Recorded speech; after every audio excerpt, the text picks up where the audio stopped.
Welcome to exam गोल। आज हम इस वीडियो में देखेंगे जीव विज्ञान के मल्टीपल चॉइस क्वेश्चन और ये लास्ट वीडियो होगी। तो चलिए शुरू करते हैं। तो आज का हमारा पहला क्वेश्चन है क्वेश्चन नंबर 1। थायमिन है vitamin C, vitamin B2, vitamin B6 या विटामिन B1। तो इसका जो राइट आंसर होगा वो हो जाएगा हमारा थायमिन विटामिन B1 हमारा इसका राइट आंसर हो जाएगा। इसकी एक ट्रिक थी और मैंने आपको पहली वीडियो में बताई थी। रथ एक टॉफी, रथ एक टॉफी, इसका मतलब है कि रे से रेटिनॉल ए के लिए हो जाएगा, ये बी के लिए हो जाएगा, ये सी के लिए, ये डी के लिए, ये ई के लिए और ये के लिए। तो सबसे पहले क्या आता है? सबसे पहले आता है रे। रथ, रथ में सबसे पहले आता है रे यानी कि रेटिनॉल। थे से बनता है हमारा थायमिन और ए से बनता है हमारा एस्कॉर्बिक अम्ल। कै से बनता है हमारा कैल्सीफेरॉल। टे से बनता है टोकोफेरॉल और फी से बनता है फिलोक्विनोन। तो इसका जो राइट आंसर होगा वो हो जाएगा हमारा B1 यानी कि रे थे थायमिन। थायमिन बनता है थे और ये B1 से ये बनता है। बढ़ते अपने नेक्स्ट क्वेश्चन की तरफ। Question number 2। क्वेश्चन नंबर 2 है हमारा क्वेश्चन नंबर 2 है हमारे सामने। निम्नलिखित विटामिनों में से किसमें कोबाल्ट होता है? विटामिन के, विटामिन B12, विटामिन B2 या विटामिन B6। तो इसका जो सही आंसर होगा वो हो जाएगा हमारा विटामिन B12। विटामिन B12 में कोबाल्ट होता है और विटामिन B12 का जो नाम है, वैज्ञानिक नाम है, वह है साइनोकोबालामिन। इसकी कमी से, विटामिन B12 की कमी से एनीमिया रोग होता है और इसकी जो पूर्ति होती है वह किससे होती है? वह होती है मांस, मछली, अंडे इत्यादि से। बढ़ते हैं नेक्स्ट की तरफ। Question number 3। क्वेश्चन नंबर 3 है हमारा। विटामिन में जो खट्टे फलों में पाया जाता है तथा चर्म को स्वस्थ रखने के लिए जरूरी होता है वह है vitamin A, vitamin B, vitamin C या विटामिन डी। सही आंसर होगा हमारा विटामिन सी। हमें यह याद रखना है कि खट्टे फलों के लिए रिलेटेड जो विटामिन है वह है विटामिन सी। जैसे कि खट्टे फल, नींबू, संतरा, नारंगी, ये सब ये खट्टी चीजें जो आती है ये विटामिन सी की पूर्ति करती है। इनमें विटामिन सी होता है और जो ये चर्म को स्वस्थ रखने के लिए जरूरी है। बढ़ते हैं हम अपने नेक्स्ट क्वेश्चन की तरफ। Question number 4। साइनोकोबालामिन है vitamin C, vitamin B2, vitamin B6 या विटामिन B12। तो हम देख लेते हैं क्वेश्चन नंबर 4 में राइट आंसर होगा हमारा विटामिन B12 को साइनोकोबालामिन बोलते हैं और विटामिन B6 को क्या बोलते हैं? विटामिन B6 को बोलते हैं पाइरोडॉक्सिन। विटामिन B2 को बोलते हैं राइबोफ्लेविन और विटामिन सी को बोलते हैं एस्कॉर्बिक एसिड। हमारा राइट आंसर होगा साइनोकोबालामिन, ये होगा B12। बढ़ते हम अपने नेक्स्ट क्वेश्चन की तरफ। Question number 5। निम्नलिखित विटामिनों में से कौन सा एक रक्त के स्कंदन में कार्य करता है? विटामिन ए, बी, डी या के। सही आंसर हमें बताना है। सही आंसर होगा हमारा विटामिन के, जिसका वैज्ञानिक नाम हमारा फिलोक्विनोन होता है और ये टमाटर, हरी सब्जी इत्यादि में विटामिन के मिलता है। ए की कमी से जो रोग होता है वह होता है रतौंधी। विटामिन बी की कमी से होता है, विटामिन बी की कमी से होता है बेरी और विटामिन डी की कमी से जो होता है वह होता है रिकेट्स और विटामिन के की कमी से जो होता है वह होता है रक्त का स्कंदन यानी कि रक्त का थक्का न बनना। और ये विटामिन के अगर मिल जाता है हमें तो ये रक्त का थक्का बनने लगता है। तो सही आंसर हमारा विटामिन के रक्त के स्कंदन से में कार्य करता है। बढ़ते हैं नेक्स्ट क्वेश्चन की तरफ। Question number 6। क्वेश्चन नंबर 6 है हमारा। विटामिन ई विशेषता किसके लिए महत्वपूर्ण है? दांतों के विकास के लिए, ये गलत हो जाएगा हमारा। कार्बोहाइड्रेट का पाचन के लिए, ये भी गलत हो जाएगा। उपकला ऊतकों के सामान्य स्वास्थ्य के लिए, ये भी गलत हो जाएगा। राइट आंसर हमारा हो जाएगा लिंग ग्रंथि के सामान्य क्रिया में। विटामिन ई का जो रासायनिक नाम है वो होता है टोकोफेरॉल और राइट आंसर हमारा हो जाएगा ऑप्शन नंबर 3। बढ़ते हैं नेक्स्ट की तरफ। Question number 7। क्वेश्चन नंबर 7 है विटामिन ए का रासायनिक नाम। तो रासायनिक इसका नाम है रेटिनॉल। विटामिन ए का रासायनिक नाम है। बी का रासायनिक नाम है थायमिन, ये बी के लिए होगा। राइबोफ्लेविन ये B2 के लिए होगा। रेटिनॉल विटामिन ए के लिए होगा। टोकोफेरॉल विटामिन ई के लिए होगा। तो सही आंसर जो होगा हमारा इसमें वो हो जाएगा हमारा रेटिनॉल, हमारा सही आंसर होगा। बढ़ते हैं हम अपने नेक्स्ट क्वेश्चन की तरफ। कॉलेकैल्सिफेरॉल रासायनिक यौगिक का सामान्य नाम है। हड्डी calcium, vitamin B, vitamin D या विटामिन सी। राइट आंसर होगा हमारा इसका विटामिन डी, कैल्सिफेरॉल इसका रासायनिक नाम है। और इसकी कमी से जो होने वाला रोग है वो होता है रिकेट्स, बच्चों में होता है ये। और इसकी जो पूर्ति होती है वो दूध, अंडे, मछली, यकृत, तेल इत्यादि से इसकी पूर्ति होती है vitamin D. Question number 9। Question number 9 है हमारा, प्रातःकालीन धूप में मानव शरीर में निम्नलिखित में से कौन सा विटामिन उत्पन्न होता है। तो हमें याद रखना है मानव शरीर धूप में कौन सा विटामिन प्राप्त करता है, विटामिन डी। विटामिन डी को यह धूप से प्राप्त किया जाता है। बढ़ते हैं हम अपने नेक्स्ट क्वेश्चन की तरफ। वैसे विटामिन डी के और अन्य स्रोत भी है जिससे हम प्राप्त कर सकते हैं, लेकिन ये धूप में भी प्राप्त होता है और ये मानव शरीर खुद संश्लेषित कर लेता है धूप में। क्वेश्चन नंबर 10 है हमारे पास, निम्नलिखित में से कौन सा विटामिन जल में घुलनशील है। जल में घुलनशील विटामिन बताना है हमें। जल में 2 घुलनशील विटामिन होते हैं, एक का नाम है बी और एक का नाम है सी। तो इसमें ऑप्शन में हमारे पास सी है, विटामिन सी जल में घुलनशील, तो ये इसका राइट आंसर हो जाएगा। और दूसरा ऑप्शन हमारे पास विटामिन बी होता तो ये भी जल में घुलनशील है। और वसा में घुलनशील जो है वो इन दोनों को छोड़कर बाकी ए, डी, ई और के वो वसा में घुलनशील है। बढ़ते हैं हम अपने नेक्स्ट क्वेश्चन की तरफ। क्वेश्चन नंबर 11, कौन सा विटामिन प्रतिरक्षा प्रदान करता है। इसका जो राइट आंसर हमें बताना है वह होगा विटामिन ए। विटामिन ए प्रतिरक्षा प्रणाली को मजबूत करता है, हमारे नेत्र के लिए अच्छा होता है, हड्डियों के लिए अच्छा होता है और ये हमारी शरीर की प्रतिरक्षा प्रणाली को ये मजबूत करता है, vitamin A. Question number 12, vitamin C का रासायनिक नाम है। तो विटामिन सी का जो रासायनिक नाम है एस्कॉर्बिक एसिड अम्ल, ये होता है विटामिन सी के लिए, ये सही आंसर हो जाएगा option number first. Question number 13, किस में भरपूर लोह तत्व पाया जाता है। नारंगी, अंडे, हरी सब्जियां या दूध। राइट आंसर हमें बताना है और राइट आंसर होगा ऑप्शन नंबर 3, हरी सब्जियां। भरपूर लोहे से भरपूर होती है हरी सब्जियां। बढ़ते हैं अपने नेक्स्ट क्वेश्चन की तरफ। क्वेश्चन नंबर 14, मनुष्य लोहा किससे प्राप्त करता है। पनीर से, पालक से, मछली से या दूध से। तो पहले वाले क्वेश्चन में हमें बताया गया था लोह तत्व सबसे ज्यादा पाया जाता है हरी सब्जियों में, और इनमें हरी सब्जी कौन सी है, पनीर, पालक, मछली या दूध। तो पालक हमारा राइट आंसर होगा। मनुष्य लोहा पालक से प्राप्त करता है। बढ़ते हैं नेक्स्ट की तरफ। Question number 15। क्वेश्चन नंबर 15 है हमारे पास, पालक के पत्तों में किसकी मात्रा सबसे अधिक होती है। विटामिन की। तो विटामिन तो बहुत सारी चीजों में मिलते हैं, आयरन, कार्बोहाइड्रेट या वसा। तो इसमें से सही आंसर होगा वह जो हो जाएगा, पालक के पत्तों में सबसे ज्यादा आयरन मिलता है। ऑप्शन नंबर सेकंड हमारा राइट आंसर हो जाएगा। बढ़ते हैं नेक्स्ट की तरफ। नेक्स्ट है हमारा क्वेश्चन नंबर 16, निम्न में से कौन सा आयोडीन का सर्वोत्तम स्रोत है। शैवाल, सेम, मूली या गेहूं। राइट आंसर हमें बताना है और राइट आंसर हो जाएगा इसका शैवाल।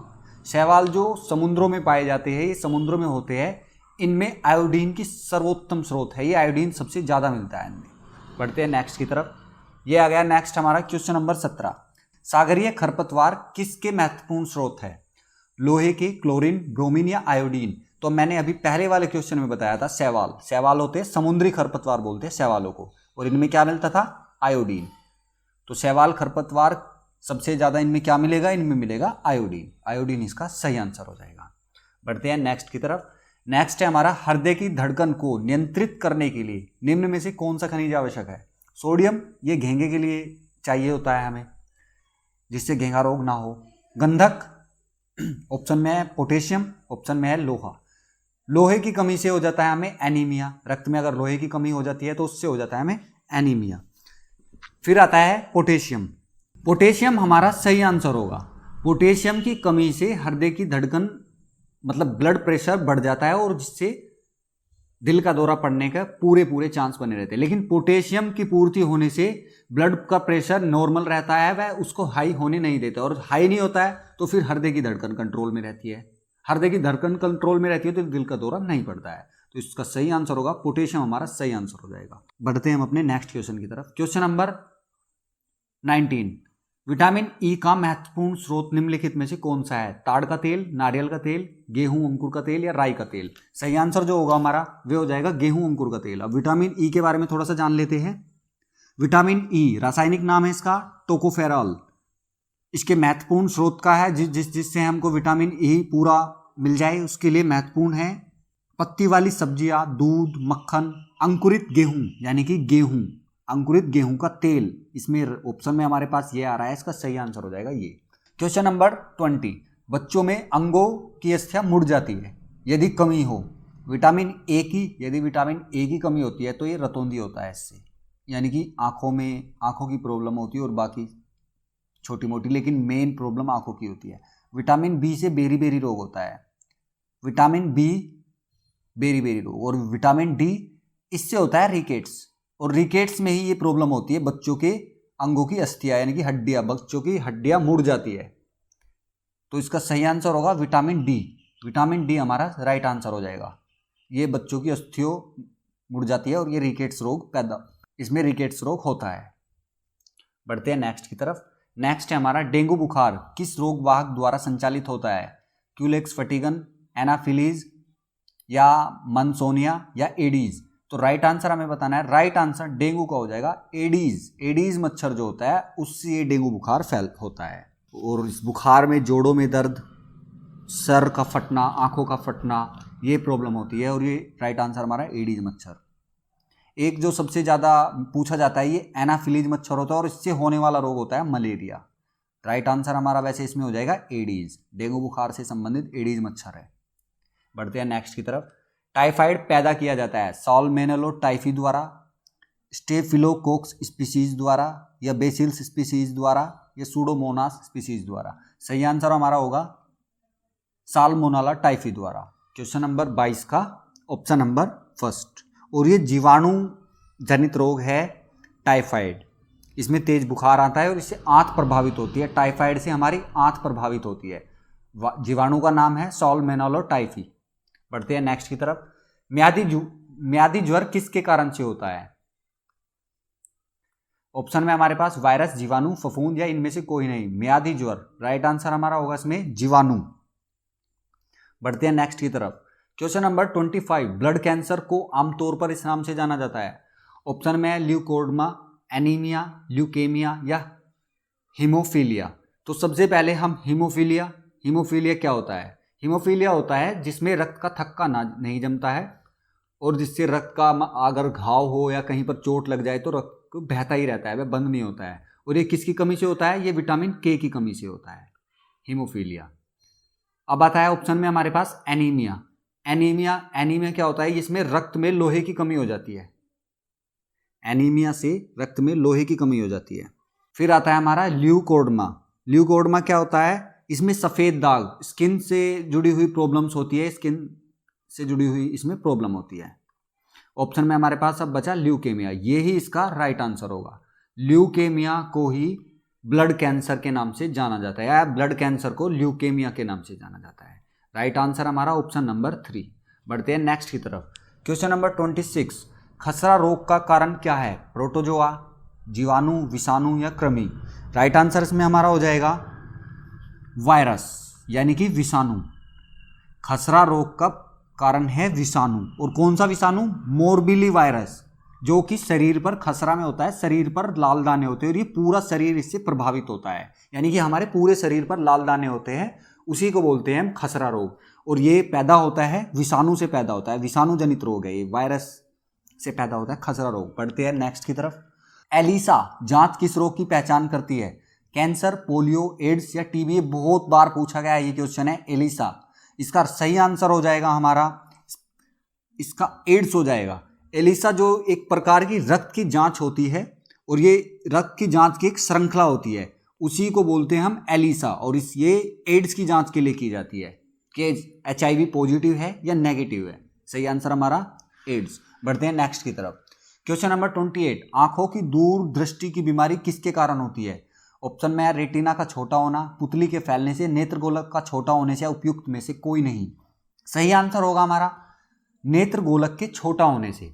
आंखों की जो दूरदृष्टि की बीमारी है यह नेत्रगोलक का छोटा होना हो जाता है, यानी कि छोटी हो जाती है नेत्रगोलक, हमें फिर ये इस प्रॉब्लम से को फेस करना पड़ता है, दूरदृष्टि दोष।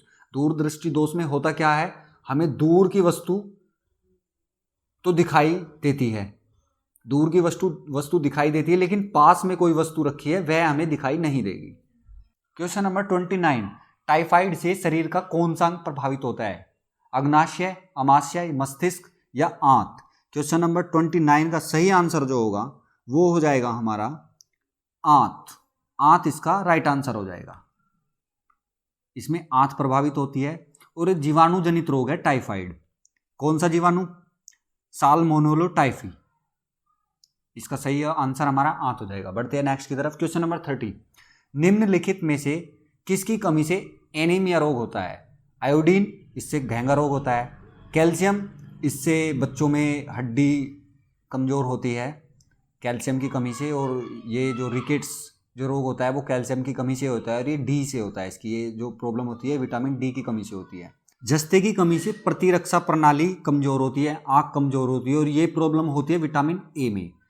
लोहे की कमी हमारा राइट आंसर होगा, एनीमिया, यानी कि हमारे खून में लोहे की कमी हो जाती है, उसी रोग को हम बोलते हैं एनीमिया, या फिर रक्त अल्पता, या फिर रक्तहीनता। ये तीनों को बुलाया जा सकता, तीनों एक ही नाम से बुलाए जाते हैं, एनीमिया। और इसमें कमी किसकी होती है, रक्त में लोहे की कमी होती है। बढ़ते हैं हम अपने नेक्स्ट क्वेश्चन की तरफ। क्वेश्चन नंबर 31, निम्नलिखित में से किसे रक्षात्मक पदार्थ कहा जाता है, विटामिन, प्रोटीन, कार्बोहाइड्रेट या वसा। क्वेश्चन नंबर 31 का जो आंसर हो जाएगा वो हो जाएगा हमारा विटामिन्स। विटामिन्स रक्षात्मक पदार्थ कहे जाते हैं, क्योंकि ये जो कार्बोहाइड्रेट होती है ये हमारे शरीर को एनर्जी देते हैं, वसा ये भी हमें एनर्जी देते हैं, प्रोटीन हमारी सेल्स का निर्माण करने में काम आते हैं, हमारे जो ऊतक होते हैं जिनसे हमारा शरीर मिलकर बना हुआ होता है ये उनका निर्माण करते हैं और उनकी टूट फूट में मरम्मत करते हैं। लेकिन जो रक्षात्मक पदार्थ होते हैं वो होते हैं विटामिन। इसका सही आंसर विटामिन हो जाएगा। बढ़ते हैं नेक्स्ट की तरफ। क्वेश्चन नंबर 32, विटामिन शब्द सबसे पहले किसने प्रतिपादित किया। राइट आंसर हमें बताना है, मेंडल, पाश्चर, फंक या लेने। राइट आंसर होगा फंक। फंक ने सबसे पहले विटामिन की खोज की थी और ये 1911 में की थी, तो सही आंसर हमारा फंक हो जाएगा। बढ़ते हैं नेक्स्ट की तरफ। क्वेश्चन नंबर 33, मानव शरीर में वसा जमा होती है बाहरी त्वचा में, यकृत में, वसा ऊतक में या एपिथेलियम में। सही आंसर होगा वसा ऊतक में। हमारे शरीर में वसा ऊतक में वसा जमा होती है। बढ़ते हैं नेक्स्ट की तरफ। सबसे अधिक प्रोटीन किस में पाया जाता है, उड़द के दाने में, मटर के दाने में, अरहर के दाने में, सोयाबीन के दाने में। तो हमें ये याद रखना है, ये बहुत ही मोस्ट इंपॉर्टेंट क्वेश्चन है। सोयाबीन के दाने में सबसे ज़्यादा प्रोटीन मिलती है, सबसे ज़्यादा प्रोटीन होती है सोयाबीन के दाने में। सही आंसर ये हो जाएगा। क्वेश्चन नंबर 35, किस में प्रोटीन नहीं पाया जाता है। ऑप्शन में है मांस में प्रोटीन मिलता है, राइट आंसर। दूध में भी प्रोटीन होता है। चावल में प्रोटीन नहीं होता है, चावल में होता है कार्बोहाइड्रेट, जिसको लेने से हमारी शरीर की ऊर्जा बढ़ती है, लेकिन इसमें कोई प्रोटीन नहीं होता है। तो राइट आंसर हमारा ये हो जाएगा क्वेश्चन के हिसाब से। और दाल में तो प्रोटीन मिलता ही है, तो सही आंसर हमारा चावल हो जाएगा। चावलों में प्रोटीन नहीं पाया जाता है। बढ़ते हैं नेक्स्ट की तरफ। क्वेश्चन नंबर 36, सोयाबीन में प्रोटीन का प्रतिशत होता है, यानी कि सोयाबीन में कितना प्रोटीन मिलता है, 42%, 50, 60 या 80। तो राइट आंसर हमारा हो जाएगा 42%। ये सोयाबीन में सबसे अधिक प्रोटीन मिलता है और 42% मिलता है। बढ़ते हैं नेक्स्ट की तरफ। एंजाइम मूल रूप से क्या है, कार्बोहाइड्रेट, प्रोटीन, लिपिड या एमिनो अम्ल। तो एंजाइम जो है वह है प्रोटीन हमारा सही आंसर हो जाएगा। बढ़ते हैं नेक्स्ट की तरफ। क्वेश्चन नंबर 38, शरीर में ऊतकों का निर्माण किससे होता है। तो ये सिंपल सा क्वेश्चन है और इसका आंसर हो जाएगा ऊतकों का निर्माण होता है प्रोटीन से। वसा का काम क्या होता है, एनर्जी देना। कार्बोहाइड्रेट का काम एनर्जी देना। विटामिन का काम प्रतिरक्षा प्रणाली को मजबूत करना। और सही आंसर हमारा प्रोटीन। बढ़ते हैं नेक्स्ट की तरफ। नेक्स्ट है हमारा, एथलीट को निम्न में से किसे जल्दी और ज्यादा ऊर्जा मिलती है, यानी कि किससे जल्दी और ज्यादा ऊर्जा मिलती है, वसा से, विटामिन से, प्रोटीन से या कार्बोहाइड्रेट से। तो हमें पता है कि प्रोटीन का कार्य सेल्स का निर्माण करना होता है, विटामिन का काम प्रतिरक्षा प्रणाली को मजबूत करना होता है, वसा का काम एनर्जी होता है, ऑप्शन में लेकिन हमारे पास कार्बोहाइड्रेट भी है, इसका भी काम एनर्जी होता है, तो राइट आंसर हमें कार्बोहाइड्रेट होगा, क्योंकि एथलीट को जल्दी ही एनर्जी चाहिए और वसा जो देती है वो देती है लेट एनर्जी, तो इसलिए हमारा ऑप्शन हो जाएगा कार्बोहाइड्रेट, शरीर को तुरंत एनर्जी देता है, तो सही आंसर हमारा कार्बोहाइड्रेट हो जाएगा। बढ़ते हैं नेक्स्ट की तरफ। नेक्स्ट है हमारा शहद में मुख्यतः होते हैं प्रोटीन, कार्बोहाइड्रेट, वसा, विटामिन। क्वेश्चन नंबर 40 का आंसर हमें बताना है और इसमें होता है कार्बोहाइड्रेट, शहद में मुख्यतः कार्बोहाइड्रेट होता है। राइट आंसर हमारा option number 2। Question number 41, capsule का आवरण बना होता है प्रोटीन का, अंडे के छिलके का, स्टार्च या सेलुलोज। राइट आंसर हमें बताना है। राइट आंसर हमारा हो जाएगा सेलुलोज। कैप्सूल जो होता है वो खाने का कैप्सूल होता है जिसका हम यूज करते हैं किसी बीमारी या किसी भी रोग में कैप्सूल लेते हैं, जो उसका एक आवरण होता है, एक खोल होता है, वो सेलुलोज का बना होता है। राइट आंसर हमारा ऑप्शन नंबर 4। क्वेश्चन नंबर 42, निम्नलिखित में से कौन सा पदार्थ मानव शरीर में ईंधन का काम करता है? ऑप्शन में हमारे पास प्रोटीन, प्रोटीन का काम होता है सेल्स का निर्माण करना। ऑप्शन में सेकंड ऑप्शन है विटामिन, विटामिन का काम होता है हमारे शरीर की प्रतिरक्षा प्रणाली को मजबूत करना। ऑप्शन में तीसरा ऑप्शन है हमारे पास कार्बोहाइड्रेट, कार्बोहाइड्रेट का काम होता है कार्बोहाइड्रेट का काम होता है मानव शरीर को ऊर्जा प्रदान करना, और ऊर्जा का मतलब यानी कि ईंधन, तो ईंधन का काम हमारे शरीर में कार्बोहाइड्रेट करता है। बढ़ते हैं नेक्स्ट की तरफ। क्वेश्चन नंबर 43, क्वेश्चन नंबर 43, दांतों के क्षय को रोकने के लिए अधिकांश टूथपेस्ट में क्या होता है? ब्रोमाइड, क्लोराइड, आयोडाइड या क्लोराइड? सही आंसर हमें बताना है और इसका सही आंसर हो जाएगा फ्लोराइड। फ्लोराइड इसमें ऑप्शन में कहीं पर है नहीं, ये दोनों बार क्लोराइड टाइप हो रखा है, तो इसको मान लेते हैं फ्लोराइड। दांतों के क्षय को रोकने के लिए अधिकांश टूथपेस्ट में फ्लोराइड होता है। इसकी कमी भी हमारे लिए नुकसानदायक है और इसकी अधिकता भी हमारे लिए नुकसानदायक है। सही आंसर हमारा फ्लोराइड हो जाएगा। यह दांतों के बाहरी परत जो होती है उनको मजबूत बना देता है और कैविटी रोधक बना देता है, तो टूथपेस्ट में फ्लोराइड मिला होता है। बढ़ते हैं हम अपने नेक्स्ट क्वेश्चन की तरफ। क्वेश्चन नंबर 44, केंद्रीय औषधि शोध संस्थान स्थित है नागपुर, हैदराबाद, लखनऊ या मैसूर में? सही आंसर होगा लखनऊ में। यह उत्तर प्रदेश की राजधानी लखनऊ में स्थित है। केंद्रीय औषधि शोध संस्थान, भारतीय केंद्रीय औषधि शोध संस्थान लखनऊ में स्थित है। बढ़ते हैं नेक्स्ट की तरफ। क्वेश्चन नंबर 45 है हमारे पास, निम्नलिखित में से किस तत्व का संबंध दांतों के विकृति के साथ है? क्लोरीन, ब्रोमीन, आयोडीन या फ्लोरीन? तो फ्लोरीन हमारा सही आंसर हो जाएगा। यह दांतों के क्षय को रोकने के लिए, ये जो दांत की टूट फूट होती है उनको रोकता है, कैविटी होने से ये रोकता है फ्लोरीन। सही आंसर हमारा ऑप्शन नंबर 4। आज के लिए बस इतना ही। जीव विज्ञान के जितने भी हमारे इम्पोर्टेंट क्वेश्चन बन सकते हैं, एग्जाम में आ सकते हैं, हमने आज वो इस वीडियो में डिस्कस किए हैं। और अभी जीव विज्ञान में बहुत सारे क्वेश्चन अभी बाकी है, वो मैं आगे वीडियो लेकर आता रहूँगा। और आपको अगर वीडियो अच्छी लगी हो या हेल्पफुल लगी हो, आपके लिए थोड़ी भी हेल्पफुल हो, तो आप प्लीज़ लाइक कीजिए, वीडियो को शेयर कीजिए। Thank you.